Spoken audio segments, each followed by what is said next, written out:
Welcome to the place we can talk about TV.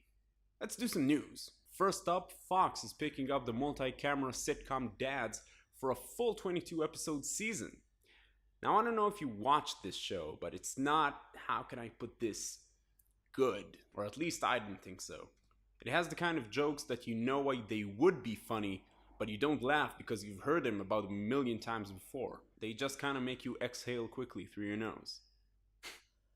But a lot of people actually do seem to like it, as it has been getting some decent ratings, and the premiere episode actually raked in about 15 million viewers.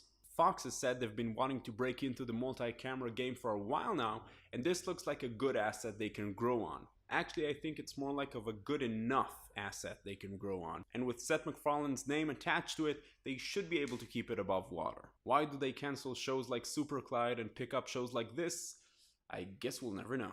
Moving on, Netflix pretty much has the monopoly on binge watching shows. This is something I have some experience with. Netflix manages to stay on top of the game by paying as high as $750,000 per episode for the highest rated shows. This is generally considered a good thing for studios and networks, as it makes it financially safer to take risks on new shows. Even if the show doesn't do well with the ad-supported format on TV and VOD, it will probably still make some money when it comes on Netflix. The problem is that Netflix usually doesn't release a season until a few weeks before the next one comes out, and the networks usually only stream the 5 latest episodes online. So a couple of TV's biggest players, FX and Turner, have been trying to fight this by telling studios they will only pay for their shows if those shows come with the rights to stream every episode of the current season, what the industry calls stacking a show. But Netflix says that these stacked shows are worth less for them, as it makes it less special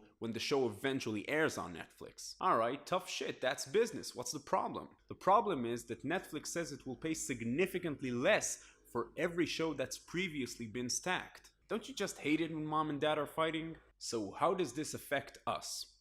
Well, even though FX is thriving on Netflix, they could start pulling their shows to try and break the monopoly. And also, less episodes on VOD means less advertising for networks, which could mean we're looking at increased subscription fees. Personally, not living in the US, Netflix is all I have.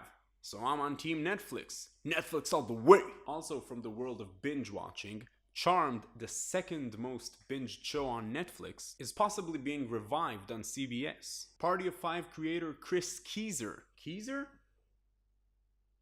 will co-write a pilot that could potentially kick off a new season. Charmed originally ran on the WB from 1998 to 2006 with a total of 174 episodes and still has a devout cult following. As far as I understand, this is set to be a reimagining rather than a sequel. By the way, the first most binged show is Prison Break. Wait, what?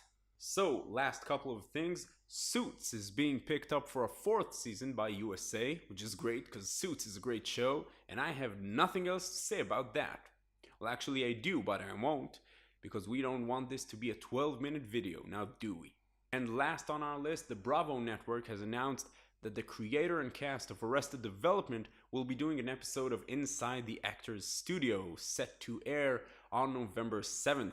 So that should be pretty good. And also there's a video of James Lipton doing the chicken dance, which is amazing. So that's all I got for you this time. Now I don't know how many people are actually watching this at this point, but for the people who are watching, I got a question for you. What was the show that drained the most significant amount of time for your life? What is first on your binge list? For me, it's probably 24. Let me know in the comments and I will see you next time.